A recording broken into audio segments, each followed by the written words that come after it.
मिथुन राशि के दोस्तों, नमस्कार।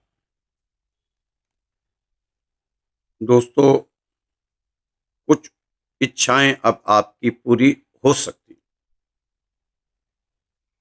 समय ऐसा है, ग्रहों के प्रभाव से कुछ आपकी इच्छाएं पूरी होती नजर आ रही हैं। दोस्तों, अतीत से सबक लें और हिम्मत से आगे बढ़ें। खुद पर भरोसा रखें। खुद पर भरोसा रखना बहुत जरूरी है आपके लिए इस समय आपके काम आसानी से तो नहीं बनते दिख रहे, लेकिन ये है कि आप थोड़ा-सा प्रयास करेंगे तो काम आपके सारे बन सकते हैं रुकावटों के साथ। रुकावटें आएँगी ज़रूर, लेकिन काम आपके बनते हुए चले जाएँगे। दोस्तों, विपक्ष के कुछ लोग रुकावटें पैदा कर सकते हैं, लेकिन आपको अपने रास्ते पर चलना होगा, दृढ़ संकल्प लेकर चलना होगा। विरोधी खुद ही खुद एक साइड होते चले जाएँगे। आर्थिक नुकसान की आशंका बनी हुई है, थोड़ा सावधानी। धन के मामले में थोड़ा सावधानी बरत लें, कोई नुकसान नहीं है। अगर थोड़ी-सी सावधानी आप दिखाएँगे, तो आपका नुकसान बच सकता है। समय ऐसा है कि आपको थोड़ी-सी विनम्रता रखनी चाहिए, तो बिगड़ी से बिगड़ी स्थिति भी सँभलती हुई चली जाएगी।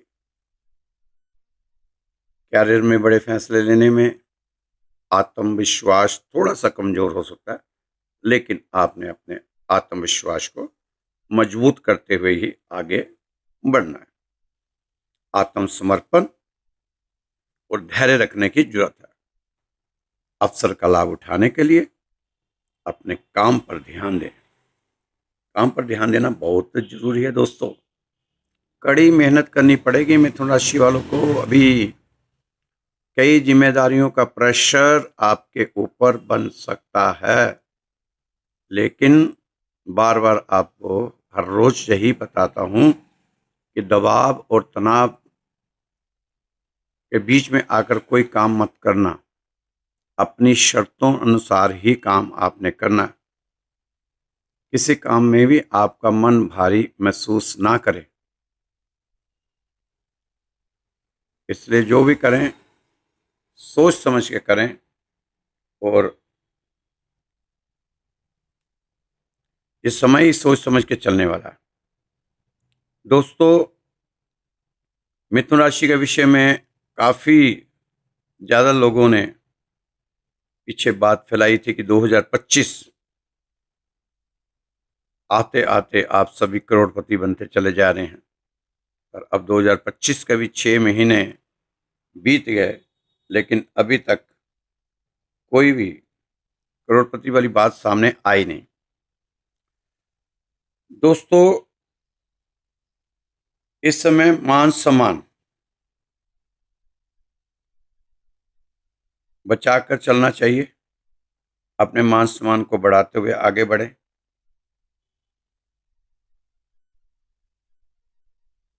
आप सही योजना के साथ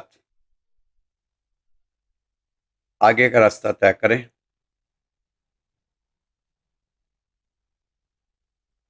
फ़ायदा पहुँचाना चाहते हैं आप कह रहे हैं, लेकिन उसके लिए आपको अपने कर्मों पर पूरी सावधानी बरतनी पड़ेगी। अभी कोई बड़ा निवेश आपको नहीं करना। बाकी तो आपने किसी की माननी तो है नहीं, करनी तो आपने अपने मन की है। इसलिए आपको कहना, ना कहना कोई फ़ायदा नहीं।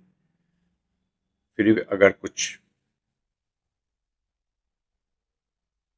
आर्थिक नुकसान से बचना चाहते हैं, तो कोई बड़ा निवेश अभी ना करें तो ज़्यादा ठीक रहेगा।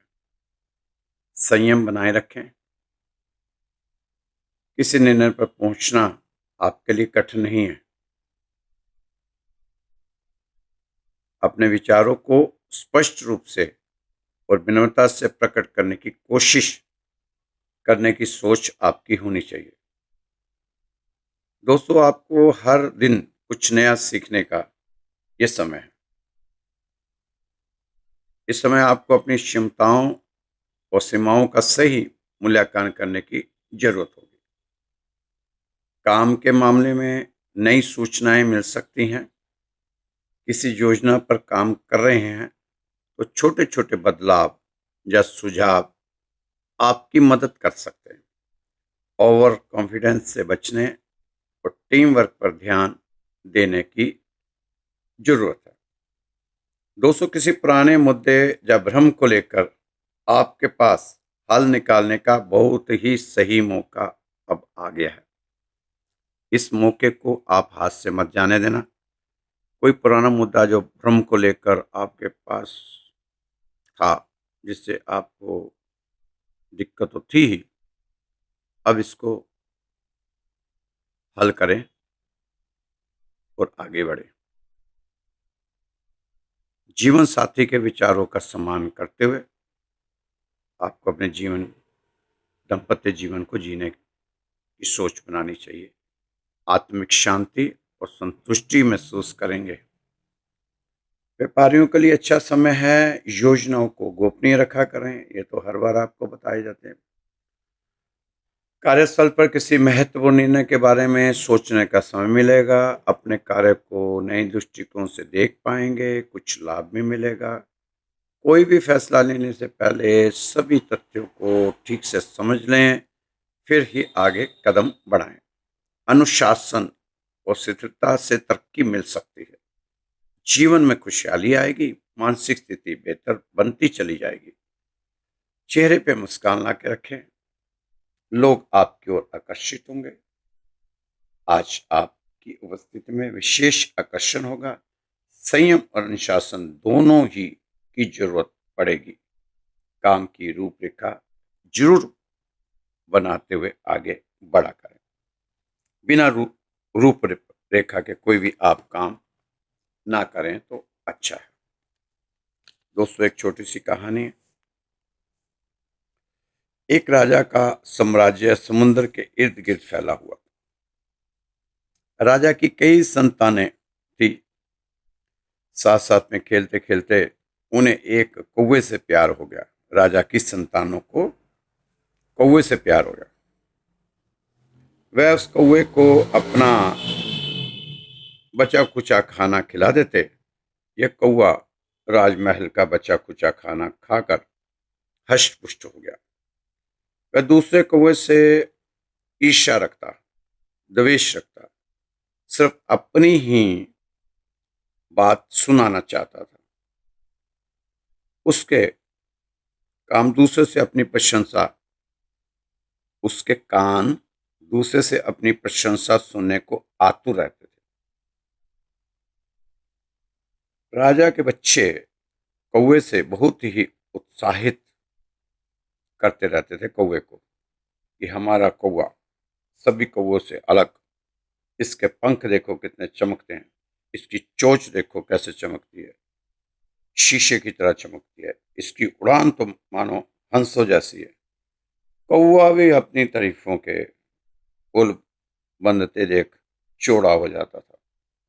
उसकी गर्दन भी थोड़ी सी अकड़ सी जाती थी।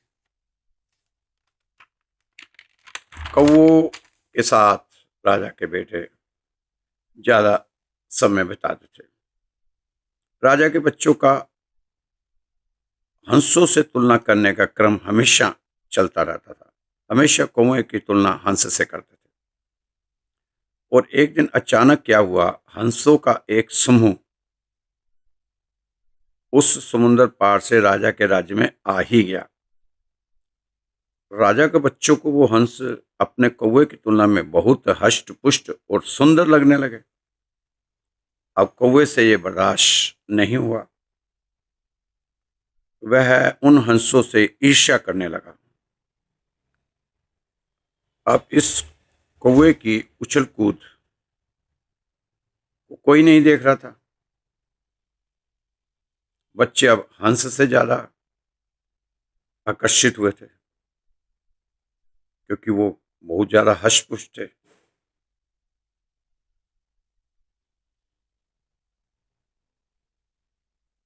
अब कौवे की उछल-कूद ज़्यादा ही बढ़ गई थी, क्योंकि ऐसा अक्सर हो जाता है, हम इंसानों में भी है कि जो हम हैं, नहीं हैं, वह हम दिखाने की कोशिश करते हैं। अपने समूह से अलग दिखने की कोशिश करते हैं। हम है नहीं, पर सिर्फ ढोंग और दिखावा है हम में भी। इंसान भी ऐसे ही करते हैं। वही काम कौवा कर रहा है, उसी समूह मंडली के हैं, पर अपने को कुछ ज़्यादा होने की होड़ में कुछ अलग तरह की हरकतें शुरू कर देते हैं। अपने कर्तव्य दिखाने। अब राजा के बच्चों ने अपने कौवे की पीठ थपथपाई कि हमारा कौवा हंसों से कम नहीं। कौवा तो अपनी प्रशंसा सुनकर फूला नहीं समाया, वह गर्व से फूल गया। उन नादान बच्चों की बातों में आकर मूठ मूर्ख कौवा भी मन ही मन विचार करने लगा, सच्ची तो है, मैं ही सभी पंक्षियों में सर्वश्रेष्ठ हूँ। क्यों ना इस हंसों के सम्मुख भी अपनी श्रेष्ठता प्रदर्शित करूं। ऐसा सोचकर कौवा उन राजहंसों के पास पहुंचा और बोला, हंसो, मैं काग कौवा सभी पक्षियों में सर्वोत्तम हूँ। मेरे समान कोई नहीं है, और जहां तक बात उड़ान की है, तो उसमें तो मुझे कोई पराजित ही नहीं कर सकता। यदि विश्वास नहीं होता तो आओ मेरे साथ प्रतियोगिता करो। मैं तुमसे जो हंस सबसे तेज हो उसे बुलाओ, मैं उसी के साथ मेरी दौड़ होगी, रेस होगी, प्रतिस्पर्धा करूंगा। सभी हंस उसकी मूर्खता पर हंसने लगे। कौवे ने कहा कि मैं उड़ने में प्रवीण हूं, मैं उड़ने की सभी कलाओं का ज्ञाता हूं। ऐसी उड़ान भरूंगा कि तुम देखते रह जाओगे। आओ मेरे साथ प्रतियोगिता करो। अब एक हंस आगे आया और बोला, हो सकता है तुम 100 कला संपूर्ण हो, पर मैं तो उड़ने की एक ही कला जानता हूँ। आओ मुकाबला करें। तुम चाहे किसी भी कला से उड़ो, मैं प्रतियोगिता के लिए तैयार हूँ। इस तरह दोनों की प्रतियोगिता शुरू हुई। हंस ने कहा कि पहले तुम उड़ो, मैं तुम्हारे पीछे आता हूँ, थोड़ा आराम से आऊंगा। अब दोनों आकाश में उड़ने लगे। नीचे राजा के बच्चे कौवे और हंस को दार्शनिक बन देख रहे थे। अब कौवा आसमान में तरह तरह के करतब दिखा रहा है, और हंस अपनी एक ही चाल, नॉर्मल चाल से आसमान में उड़ रहा था। अब कौवे के करतबों से हंस को कोई फर्क नहीं पड़ा। कौवे हंसों का मजाक उड़ा रहे थे, तो कौवे भी इकट्ठे हो गए वहां पर कि देखो हमारा कौवा कितने करतब दिखा रहा है। यह तो करतब उस प्रतियोगिता का हिस्सा नहीं थे। प्रतियोगिता तो बस इतनी थी कि कोई ज्यादा देर उड़ सकता है। कौवा हंसों से कहने लगे, देखा हमारा कौवा तुम्हारे हंस से कितना आगे है और क्या क्या करतब दिखा रहा है। पर उन हंसों को कोई फर्क नहीं पड़ा। वो निश्चित थे, उन्हें अपने हंस पर भरोसा था और अपनी एक ही कला पर भरोसा था, एक ही कला पर फोकस था। अब नीचे वाले कौवे हंसों से कह रहे थे, अभी भी वक्त है, तुम अपनी हार स्वीकार कर लो। लेकिन हंसों पर उनके उल्हानों का कोई असर नहीं हुआ, क्योंकि वह जानते थे कि जीत के लिए उल्टी सीधी कलाबाजियां की नहीं, अपितु निरंतर गतिमान होने की जरूरत होती है। अब हंस प्रतियोगिता को फाइनल रंग देने के लिए अपनी उड़ान का रुख समुद्र के ऊपर की ओर मोड़ दिया। अब कौवे ने विशाल लहलहाते हुए समुद्र को देखा तो उसके होश उड़ गए। उसके चेहरे की खुशी घबराहट में बदल गई। अब तक वह फालतू के करतब दिखाकर थक भी चुका था। उसकी शक्ति क्षीण हो चुकी थी। सागर के मध्य उसे दूर दूर तक कोई द्वीप या चट्टान या कोई पेड़ नहीं दिख रहा था जिस पर रुककर वह थोड़ा विश्राम कर सके। अब जाकर कौवे को होश आया कि हंस के साथ प्रतियोगिता रखकर उसने बहुत बड़ी भूल कर ली है। अब उसको लगने लगा कि अगर ये दौड़ जारी रही तो वह जरूर इस समुद्र की गोद में समा जाएगा।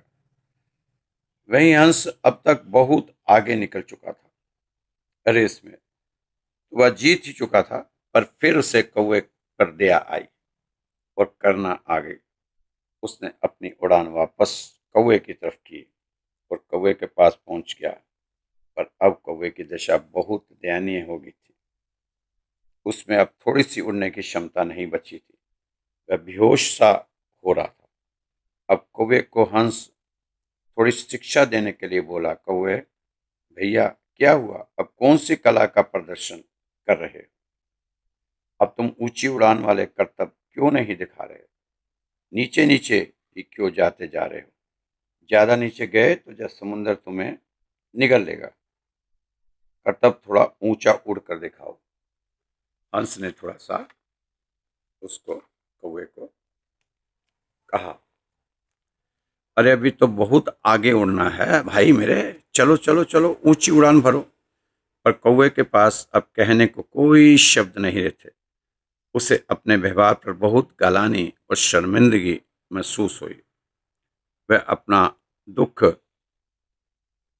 व्यक्त करते हुए बोला, हंस भैया अब तुमसे क्या छुपाना, मुझसे उड़ा नहीं जा रहा। मैं अभी जीना चाहता हूं, लेकिन मेरे शरीर में अब जान नहीं है। बहुत जल्दी मैं नीचे गिर लूंगा। और अपने साथी कौवों को कुछ समझाना चाहता हूं। मैं जीना भी चाहता हूं और अपने साथी कौवों को समझाना भी चाहता हूं। एक बार हंस भैया तुम मेरी मदद करो, नहीं तो वो भी अभिमान में मेरी तरह कभी न कभी मारे जाएंगे। मुझे उनको समझाना है। अब मेरी अक्ल ठिकाने आ गई है। अहंकार ने अहंकार के मध्य में मैं भूल गया था कि हष्ट पुष्ट हो जाने में काग हंस नहीं बन जाता। इसी घमंड के कारण मैं स्वयं को सर्वश्रेष्ठ समझने लगा था। मुझे अपने व्यवहार पर पछतावा है। मैं समझ चुका हूं कि हम कांव कांव का राग अलापने वाले कौवे राजहंस जैसी उड़ान नहीं बढ़ सकते। इसलिए ए हंस महाराज, मेरी भूल को क्षमा करो। कृपया मुझे सागर तट ले जाकर जीवन दान दो। काग की ऐसी दशा देखकर और दुख भरी पुकार सुनकर राजहंस का हृदय पिघल गया। उसने शीघ्रता से काग को अपने पंजों में समेटा और प्यार से अपनी पीठ पर बिठा लिया। फिर सागर पार करा उसे तट पर पहुंचा दिया। अब दोनों वहीं खड़े थे जहां से प्रतियोगिता शुरू हुई थी। काग अपने किए पर अत्यंत लज्जित था। वह भीतर ही भीतर पश्चाताप की अग्नि से झुलस रहा था। उसे समझ आ चुका था कि अपनी मिथ्या बड़ाई करना और दूसरों का अपमान करना ही उसकी पराजय का कारण बने। इस कथा को महाभारत के युद्ध में कर्ण के सारथी शल्य ने कर्ण को सुनाया था, किंतु अफसोस अहंकार के नशे में चूर दुर्योधन का मित्र इस कहानी के मर्म को अपने जीवन में उतार नहीं पाया और हम सभी जानते हैं उसका परिणाम क्या हुआ। इतिहास साक्षी है कि कृष्ण आश्रित अर्जुन कैसे राजहंस के हाथों पराजित हुआ। उसे मृत्यु का मुख देखना पड़ा। इसलिए सभी को आत्म प्रशंसा रूपी सर्प से बचना चाहिए तथा धीरज व विवेक युक्त आचरण करना चाहिए। दोस्तों, ये कहानियां जो होती हैं इसमें से कई चीजें हमारी जिंदगी से साथ जुड़ी होती हैं और हमारे जीवन में भी कुछ चीजें ऐसी होती हैं जो हम भी कर रहे होते हैं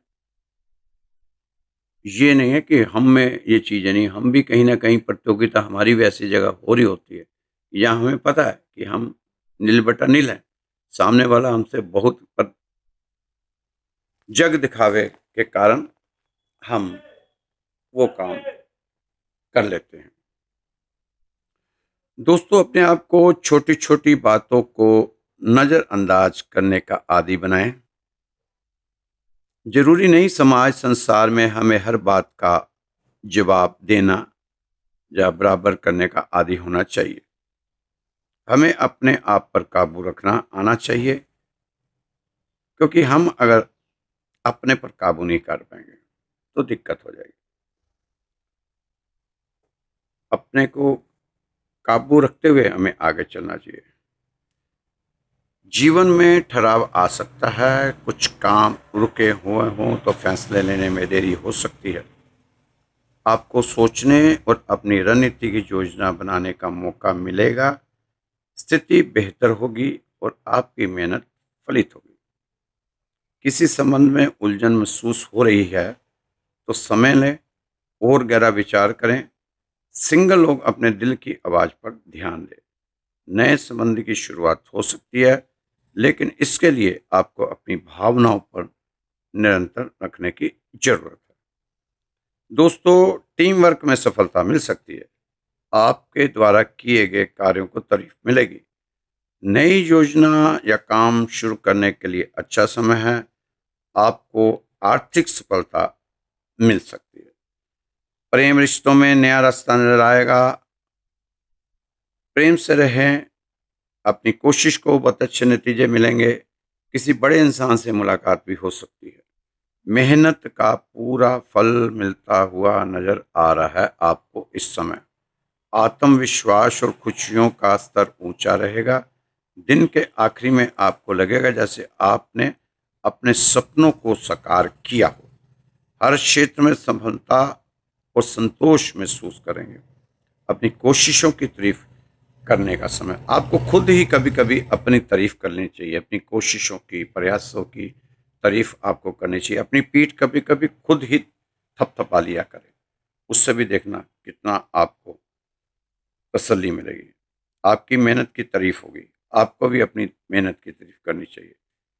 यह समय आपके लिए शानदार रहेगा। उन योजनाओं में सफलता मिलने के संकेत है जिन पर आपने लंबे समय से काम किया होगा अतीत में। इनकम के सोर्स बढ़ाने की कोशिश करें। खर्चे बढ़ाते जा रहे हैं, लेकिन इनकम के सोर्स बढ़ाने का नाम आप नहीं ले रहे। थोड़ा सा उधर भी ध्यान दें। इनकम बढ़नी चाहिए, खर्चे कम होने चाहिए, लेकिन यहाँ उल्टा हो रहा है। खर्चे ज़्यादा हो रहे हैं, इनकम कम हो रहे हैं। उल्टी गाड़ी मत चलाएं, सीधे सीधे गाड़ी को लेके जाएं। आपके काम में गहरी समझ और विचारशीलता की आवश्यकता होगी। आज गहरे और महत्वपूर्ण निर्णय को लेने का दिन हो सकता है। आपकी बारीकी से सोचने की क्षमता और सूझबूझ कैरियर के लिए फायदेमंद होगी। दोस्तों, थोड़ा सा अपने गुस्से पे कंट्रोल बनाकर चलें, क्योंकि गुस्से पे कंट्रोलर होना बहुत ही जरूरी है। नहीं तो परिस्थितियां गंभीर हो जाएंगी। दाम्पत्य जीवन में भी कड़वाहट आ सकती है।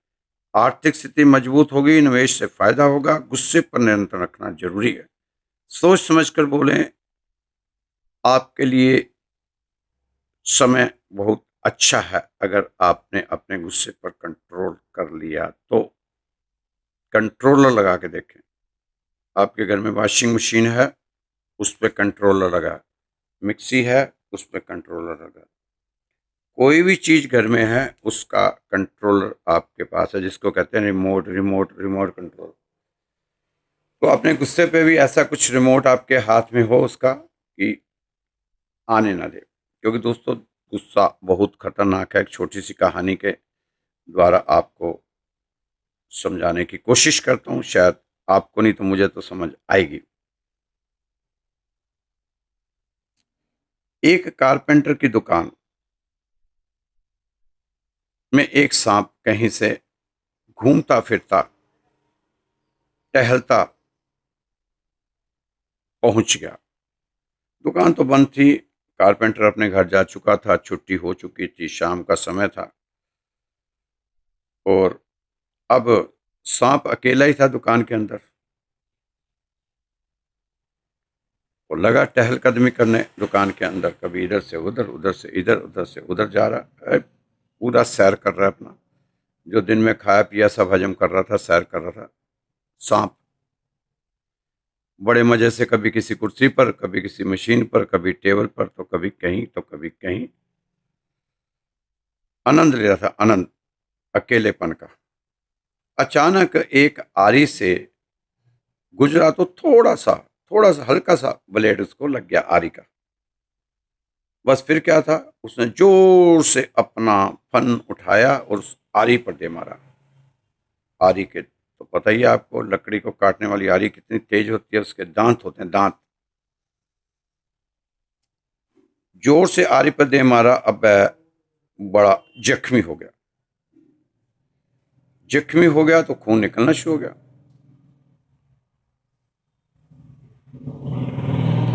सांप को जख्मी कर दिया। अब सांप समझ गया कि दुश्मन बड़ा होशियार है और मुझसे बड़ा है।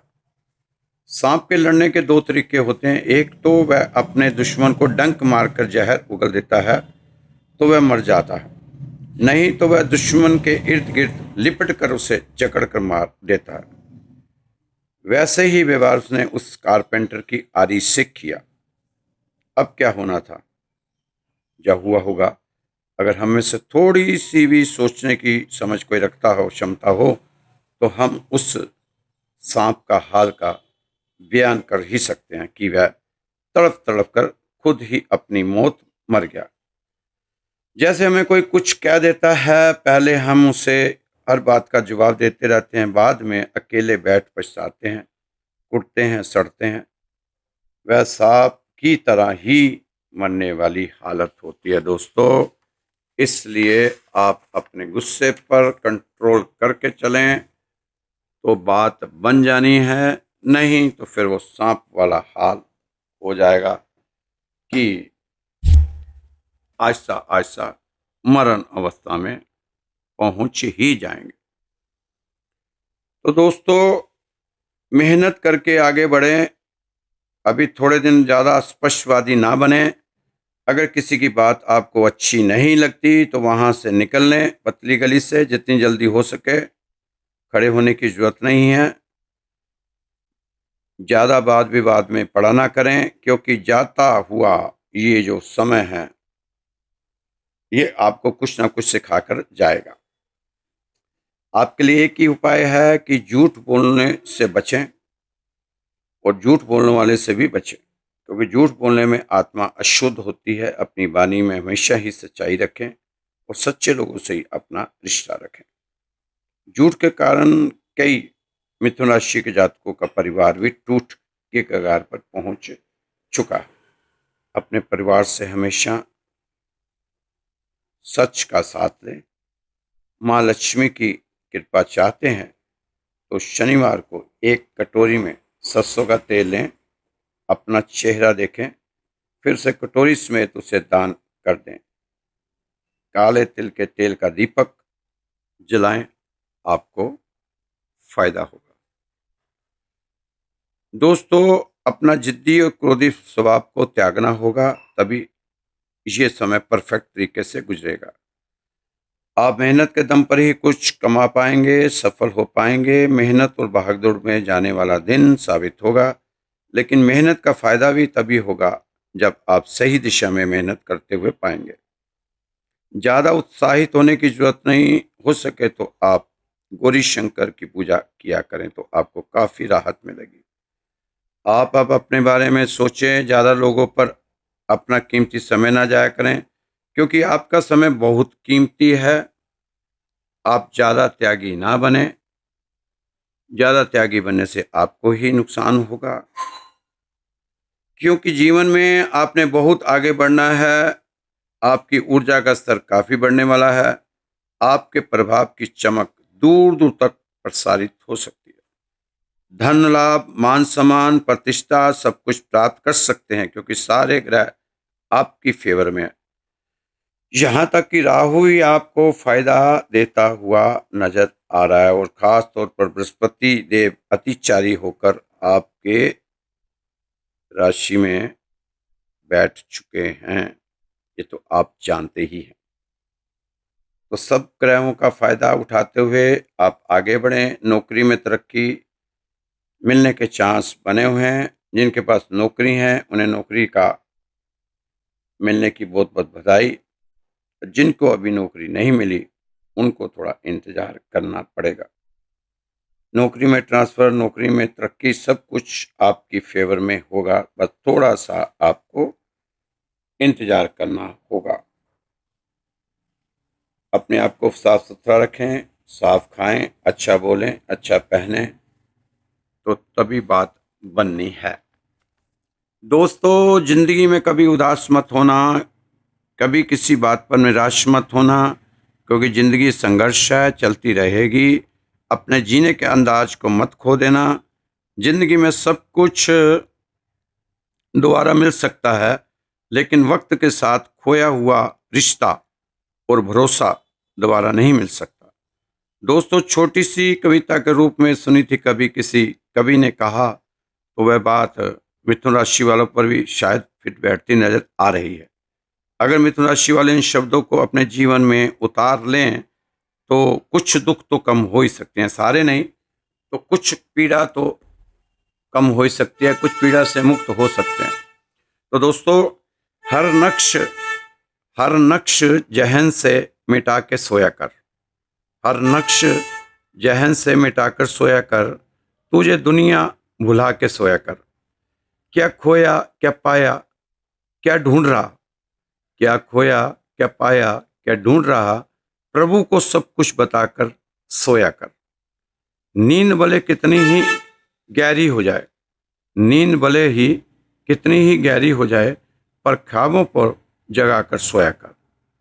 मखमली एहसास तुझे सोने नहीं देगा, मखमली एहसास तुझे सोने नहीं देगा, जमीन पर बिस्तर बिछाकर सोया कर। कल फिर से मुलाकात दुनिया से होगी, ये चिरागे उम्मीद जलाकर सोया कर। दिए की लो शब बुझ ही जाती है, एक आग सीने में लगाकर सोया कर। मशीनी दौर में तेरा एहसास ना मर जाए, मशीनी दौर में तेरा एहसास ना मर जाए, दो चार आंसू भी बहाकर सोया कर। दोस्तों, अब आपको करना क्या है? अपनी ज़रूरतों को कम करना, अपनी इच्छाओं को कम करना, अपनी कामनाओं को कम करना। जो मिला उसी में संतुष्ट होकर आगे बढ़ें। अपने आप को धैर्य में रखना और अपने से कहना कि कोई सहारा दे मुझे, ऐसी मुझसे आस क्यों है। मेरे पास तो मैं हूं, फिर मुझे किसी की तलाश क्यों है। दोस्तों, जिंदगी के सफ़र में हिंदी वाला सफ़र करते रहिए, अंग्रेजी वाला सफ़र तो लगा ही रहेगा। नए नए किरदार आते जा रहे हैं, लेकिन नाटक पुराना चल रहा है। हर छोटी छोटी लड़ाई में खुद को ना उलझाएं। जवाब देने का हक वक्त को भी दें, उससे भी मौका जरूर दें। काम में ईमानदारी और दृढ़ संकल्प के साथ लग जाएं, भरोसा फिर लौट कर आएगा, आपकी राह देख रहा है। खुश रहें, मस्त रहें, स्वस्थ रहें, व्यस्त रहें, तंदुरुस्त रहें। कल फिर मिलेंगे आपकी राशि के साथ। जय श्री कृष्णा, जय श्री राधे।